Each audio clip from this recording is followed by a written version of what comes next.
Good morning, students. In this video, we are going to discuss the case studies on delegation of authority and decentralization from chapter 5, organizing. Okay, so before starting with the case studies, let us first of all revise ourselves these two topics, delegation of authority and decentralization. Okay, so delegation means the transfer of authority from a superior to a subordinate, the entrustment of responsibility, and the creation of accountability for performance, which helps a manager to extend his areas of operations, as without it, his activities would be restricted to only what he himself can do. One of the major possibilities in this is through delegation, you know what, the subordinates uh, is also satisfied. Means this delegation also satisfies the subordinates' needs for recognition and provides them with opportunities to develop and exercise initiative. Clear? So delegation basically means the granting of authority to immediate subordinate to operate within the prescribed limits. Clear? And we must also remember that there are three elements of delegation of authority. One, authority. Number two, responsibility. Number three, accountability. Clear?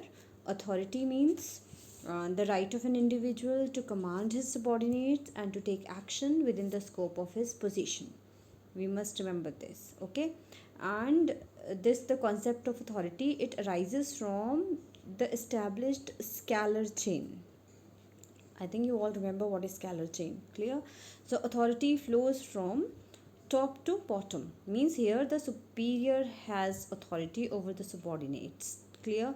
He delegates some of his authority to his immediate subordinate. So it flows downwards, you can say. Clear? Then number two, the second element is responsibility. Responsibility is the obligation of a subordinate to properly perform the assigned duty. Clear? It also arises from the superior subordinate relationship because the subordinate is bound to perform the duty assigned to him by his superior. Clear? And you know, responsibility flows upwards, that is, subordinate will always be responsible to his superior. Clear? And the third element of delegation is accountability.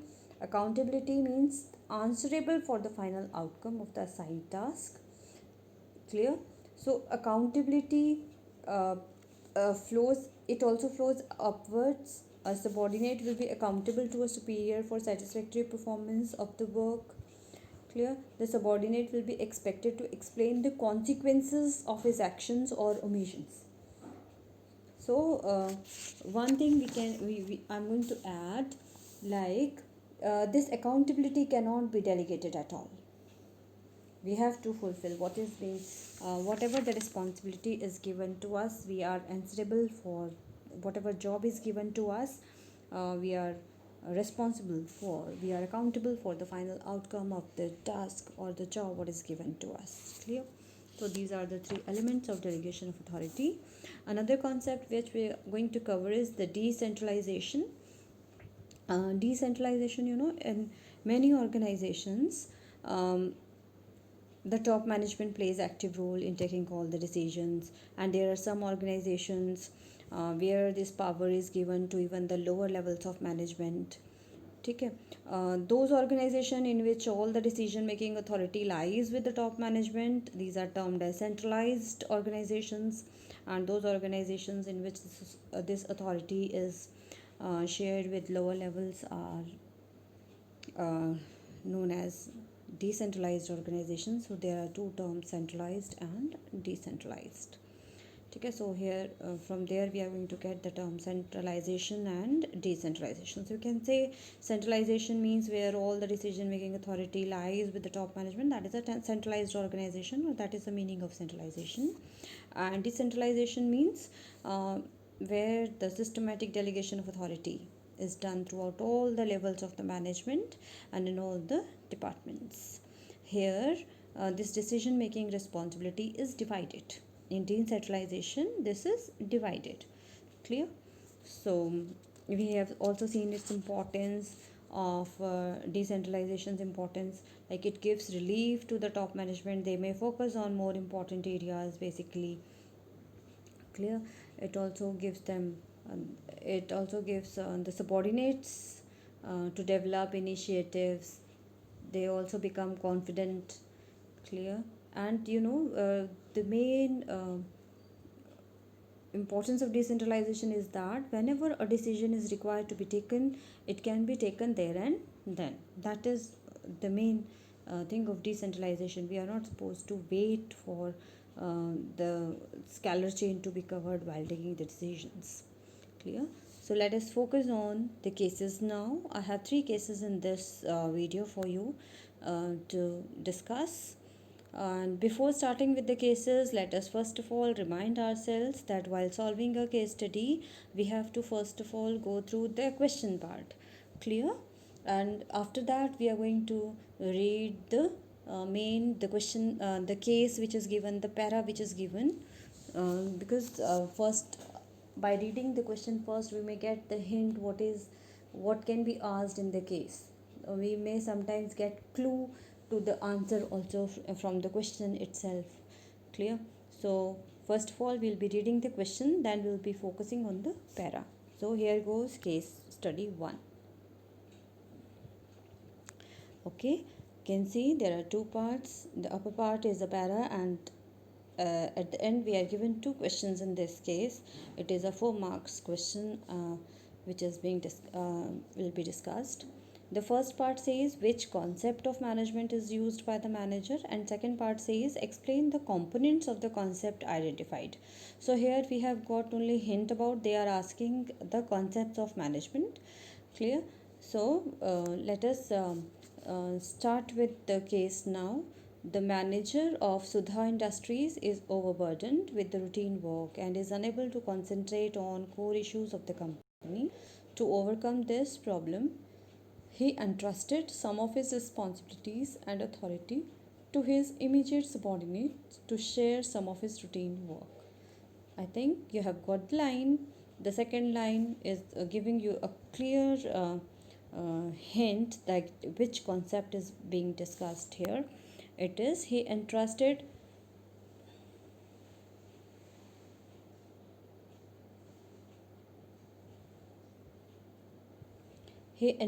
some of his responsibilities and authority to his immediate subordinate to share some of his routine work. So here we are getting the answer to A part, that is delegation is the answer. Which concept of management is used by the manager? The answer is delegation.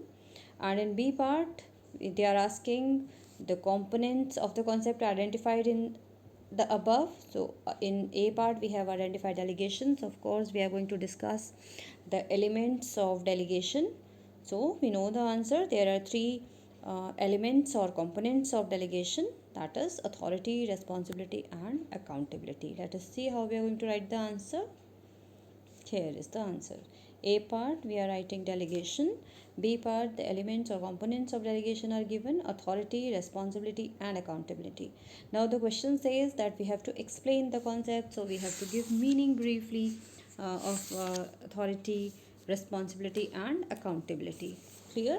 Authority means the right of an individual to command his subordinates and to take action within the prescribed limits, within the scope of his position.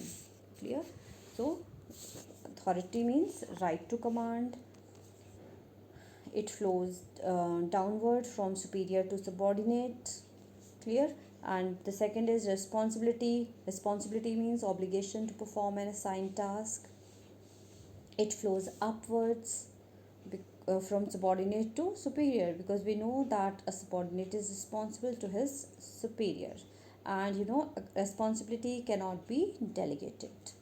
And third element is accountability. Accountability means the answerability for the outcome of the assigned task. It also flows upwards from subordinates to superior. It can also be cannot be delegated at all. Clear? So this is our answer to case study 1. It was a 4 marks question, 1 mark for writing delegation and 3 marks for explaining these 3 concepts. Okay, now let us go to case number 2. Case study 2 says, see, it's a long case. Let us see the question part first of all. Identify the concept of management which helped the company to diversify into many areas and branches abroad. Okay, and the second part says, explain any 5 points of importance of the concept identified in A above. So answer to A part is very important, because if it is correct, then only the part B is going to be correct. Okay, let us start what we are going to get the answer here. First we'll see the case. E Solution Limited started its operations in year 2000. At the time of its inception, the company had only 10 employees with 2 departments, a production department and an administration department. The products and services provided by the company started gaining popularity over the years. The management had faith in the abilities of the employees, and thus they allowed them freedom of action. So here some freedom of action is there. The management recognized that the decision makers at different levels of the organization need to be given more autonomy. Now this is an important line. Clear? 2 important lines we are getting. They took a policy decision that there will be less control of superiors over subordinates. Okay, this is your third point. This increased the role of subordinates in the organizations, and now they were in position to take numerous as well as important decisions. So fourth point, as a result, its business has diversified into many areas. Presently, it has operations throughout the country with 7 branches overseas. Its organizational structure has now changed into divisional structure, and 10,000 people are working with the company. Okay, so see, they have started from 10 employees, now they are having 10,000 people working in the company. So of course they have diversified. So answer to part A we are going to first of all find out. I think this line you should focus on. The management recognized that the decision makers at different levels of the organization need to be given more autonomy. Okay, from here we get the hint of one of the concepts of we have studied in organizing, and that concept is decentralization, where the employees at different levels, where the people working at different levels are given autonomy or freedom to take actions. Clear? So the concept we can identify for part A is decentralization, and for part B we have to give 5 points of importance of the concept identified in the part A. So let's see the answer. See, answer to part A is decentralization, and we have listed its importance also. The first is develops initiative among subordinates. Here you can explain this point that decentralization helps to promote self-reliance and confidence among the subordinates, because when lower managerial level people are given freedom to take their decisions, they learn to depend on their own judgments. Clear? So the second is develops managerial talent for the future. Okay, so you can explain this point by saying decentralization gives subordinates the chance to prove their abilities, and it creates a reservoir of qualified manpower who can be considered to fill more challenging positions through promotions, etc. And then the third point is helps in quick decision making. So we can say that in decentralized organization, since decisions are taken at all levels, which is nearest to the point of action. Now you must mention this point, like which is nearest to the point of action, and there is no requirement of approval from many levels. The decisions making process is much faster in this decentralization. Then fourth point, it gives relief to the top management. Okay, So decentralization, it diminishes the amount of direct supervision exercised by superior over the activities of the subordinates, because they are given the freedom to act and decide within their prescribed limits. You can say like that. It gives the top management more time which they can devote to more important policy decisions rather than occupying their time with both the policy and operational decisions. So they may concentrate, the top management may concentrate on more important areas. Then the fifth point is facilitates growth. Decentralization gives greater autonomy to lower levels of management. So this allows them to function in a manner best suited to their departments, and it fosters a sense of competition also among the departments. Clear? Then the last point is it leads to better control.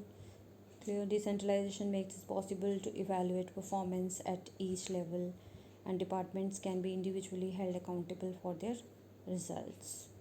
Clear. So you can mention any 5 points because this question is of 6 marks. You can say 1 mark for part A and 5 marks for part B. The importance of decentralization.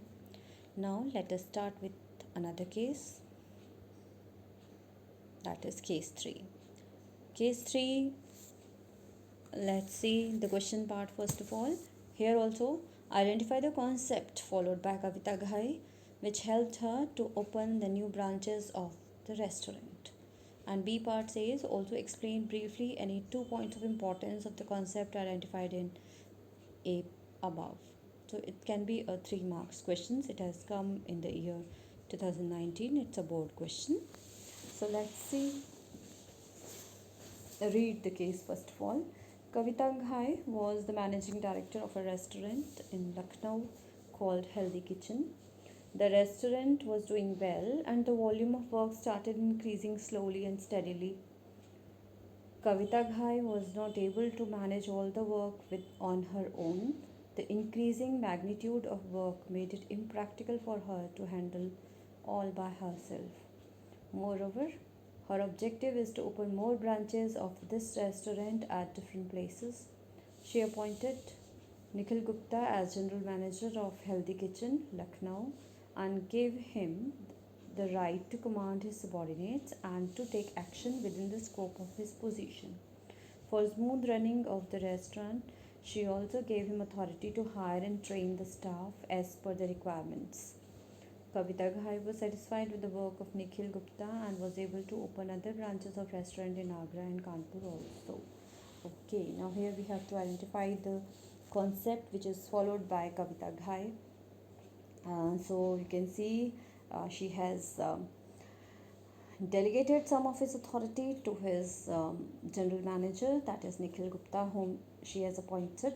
So here the concept which we can identify is